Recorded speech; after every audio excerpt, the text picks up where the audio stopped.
So நீங்கள் நம்ம பேசினது படி சொன்னதுன்னா திரு முத்துக்குமார் அவர்களோட உயிர் தியாகம் அந்த சமயத்தில் இங்கே தமிழ்நாடு எப்படி இருந்துச்சு ஃபஸ்ட்டு? ஒரு முன்னாடி மரணத்துக்கு முன்னாடி ஃப்ரஸ்ட்ரேஷன் ஒன்று வந்ததுங்க. இப்போ நம்ம என்னென்னா, இப்போ நான் இப்போ என்னுடைய இதில் எடுத்துட்டிங்கன்னா, அந்த சமயத்தில் 2009 சமயத்தில் எனக்கு என்னுடைய நிறுவனம், நான் வந்து சென்னையில் வந்து நிறுவனம் ஆரம்பித்தேன். நான் சாஃப்ட்வேரில் போகலை. எனக்கு வந்து யூகேயில் ப்ராஜெக்ட் கிடச்சிது. எனக்கு அதில் போகிறதுக்கு விருப்பம் இல்லை.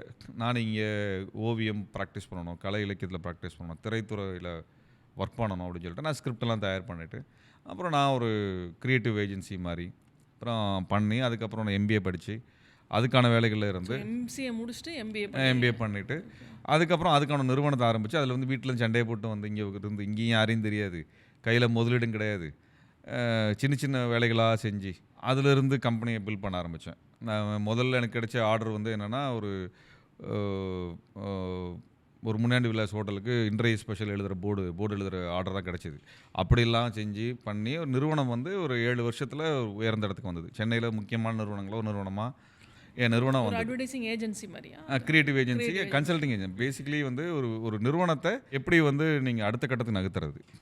ஒரு நிறுவனம் தேங்கி போயிருக்கும். இப்போ நீங்கள் 50 கோடி ரூபா டர்ன் ஓவர் பண்ணுவாங்க. 50 கோடி ரூபா டர்ன் ஓவர்லேயே வந்து 4 வருஷம் 5 வருஷம் தேங்கி நிற்கும். எக்ஸ்பேண்ட் பண்ண தெரியாது.